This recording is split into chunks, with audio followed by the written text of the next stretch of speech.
Hey guys, Tammy Trayer, Mountain Woman Journals here. We're working on Survival Series number 3, which is this week we're covering some additional fire starting methods that I wanted to go over with you. And before we start, I just want to do a quick shout out to Joe's Neon out in New York.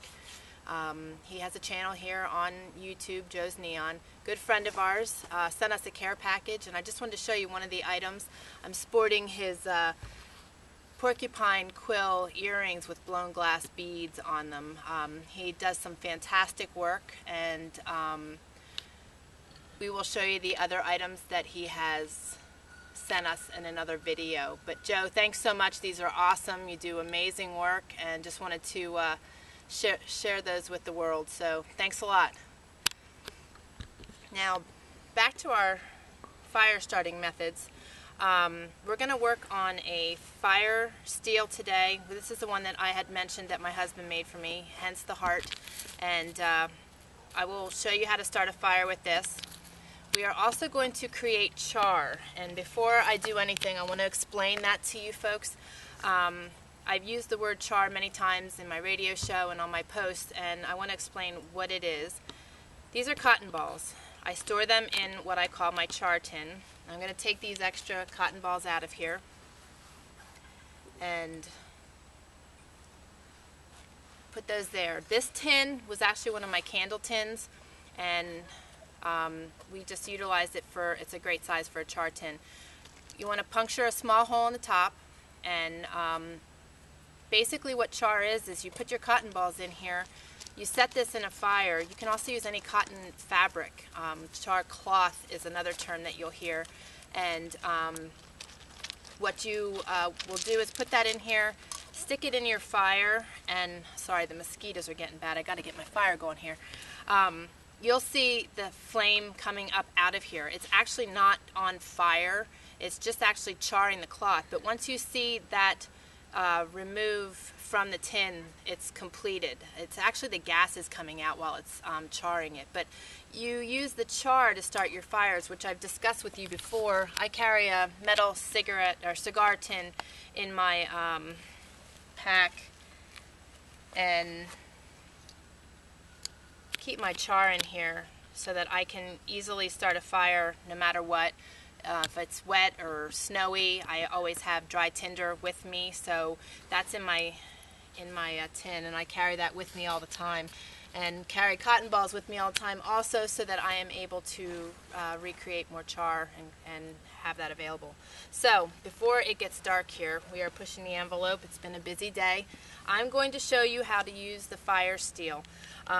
You can use fire steel with quartz as well as with flint. I have quartz. We don't have flint out here. Just need to get our hands on some. I have char cloth down here in my bird's nest, and this is just dried grass today. I didn't get anything fancy. I just want to be able to show you how to use these tools. That's, for me, the most important part of these lessons is showing you how to use these tools. Like I mentioned, one of our other series is going to be going out in the woods and finding various types of dry tinder. So I'm going to show you how to use this. You take the fire steel and you want to strike the whole thing down your rock, and it will start sparking, and those sparks are what you're going to use to catch your char on fire. So let's give this a whirl here. It's important to have it down close.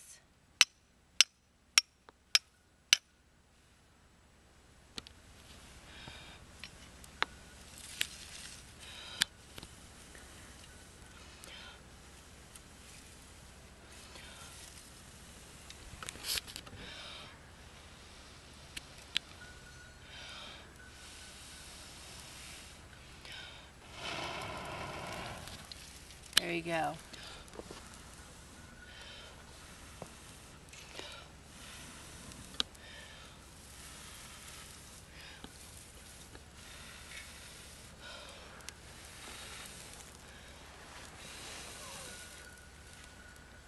Do need to nurture your fires.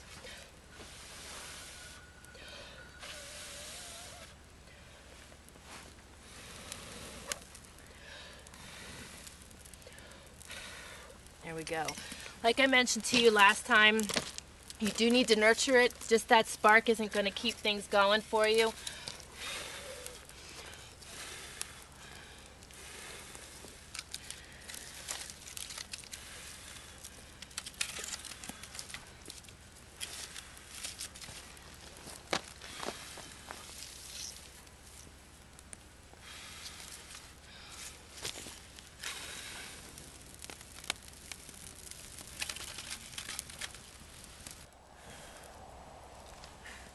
Okay, we had some battery troubles on the camera.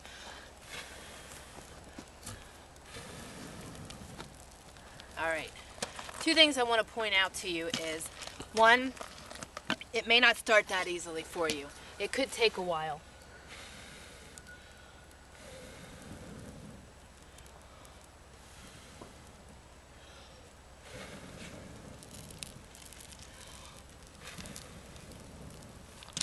If you have long hair, I suggest you keep it back. Don't be afraid to get in the fire. You're going to get smoke in your face. You're going to be eating smoke for a little bit. You definitely want to put in... Okay, I did have to move. You definitely want to put in your smaller twigs first. And then throw on your larger materials. Since we have this fire going, I'm going to put the char tin in there so that you can see this working while I show you another tool at the same time. So I'm going to get down in here and stick this in here carefully. It's a good idea to have an extra stick handy so that you can move your char tin around as necessary. You don't want it directly in the flame. A little off to the side isn't a bad idea. Now you'll start seeing the smoke and fire shooting out the center of the tin before too long. And that's all you do, is you put that in there and allow that to char while you're gathering other tinder from your fire. And like I mentioned last week, you always want to make sure you have extra materials available when you get your bird's nest started so that you can quickly start your fire.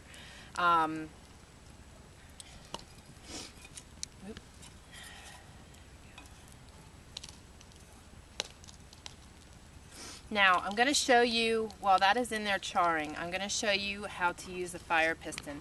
And I'm also going to show you something else. We're going to add some light to the subject so that we have a little bit more light here.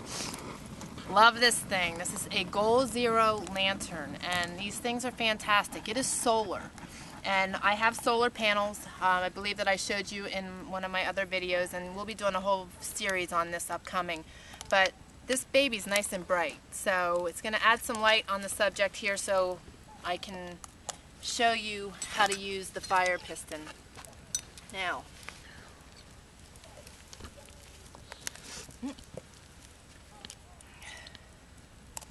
going to get some char out of the tin here, and we're going to put this in the tip of the fire piston.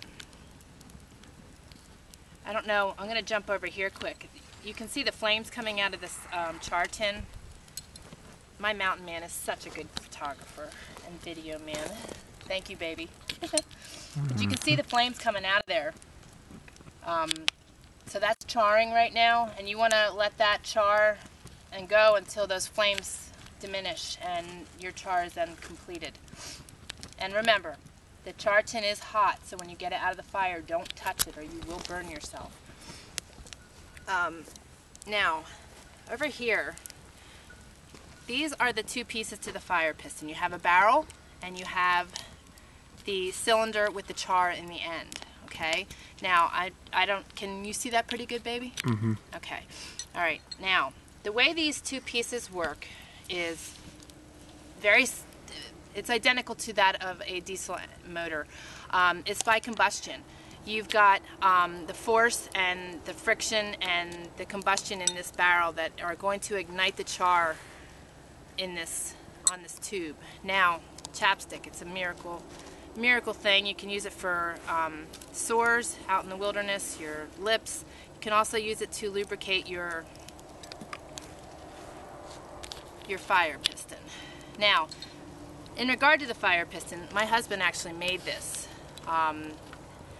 So I really enjoy using this. I'm going to move over just a touch because I'm starting to melt. There we go.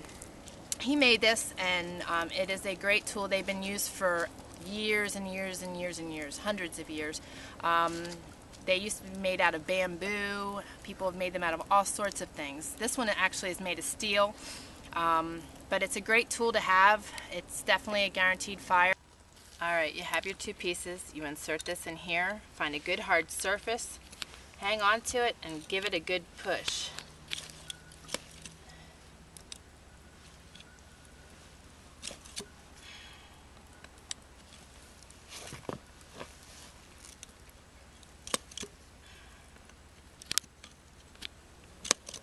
There we go.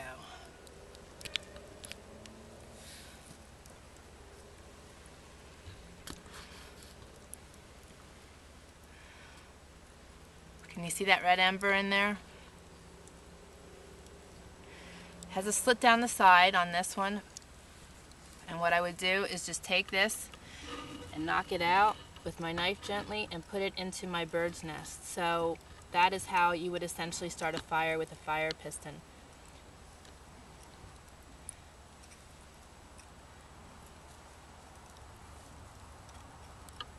You can see the char there in the center of this. So there you go. That's how you use a fire piston. Now, these are two really great tools to carry with you. They aren't your most modern day tools per se. These are age-old and traditional tools, but they're great to have with you. That is all I'm going to show you today. We're going to go back in and take a peek at the char. I know that I mentioned I was going to show you some tips on using a lighter once the fluid has gone out of it, some additional uses for a lighter. That's going to be next week. We've been pushing the envelope out here. We are really busy, and I'm in the dark right now. So it worked out well to show you the embers on the fire piston, and I'm going to show you the char here and grab my stick and just show you. All you have to do once that has completed its process is get it out of the fire, and I'm just going to flip it out the side here and get it out the side. Actually, I'm going to grab two sticks and I'm just going to remove it just like so. And again, don't touch this because it is hot. It is very hot. There we go. Okay. Just let it set, let it cool off, and when you open this up there will be char on the inside. And what I'm going to do is take a picture of the char and put it at the end so you can see what it looks like. But it's just charred cloth or charred cotton balls. But that is how you do your char. And again, just remember all your safety with your fire. I encourage you to do this with your children. I'm just showing you the various tools so you see what is out there and what is available to you. And I will make some suggestions once we are done with the fire series. So if you want to hold off on your purchases for your pack, I'll make some suggestions on what I feel are good all-purpose fire starting methods to carry with you. But I'm also going to, like I told you, teach you the primitive skills, which we will do for next week's series, which will be the bow drill. And I will show you the multi-purposes for the cigarette lighter. So stay tuned. This series is going to continue because I keep thinking of more things to show you, and I would love to hear your feedback. So definitely let me know your thoughts and your ideas and things that you're interested in learning. And be sure to go to mountainwomanjournals.com and check out my survival series blog posts as well as my Mountain Woman Rendezvous. And be sure to check out my radio show on survivalmomradio.com every Wednesday. Thanks so much for joining me. Really appreciate you following me, and I hope you're learning some new things. So take care. Till next week. God bless.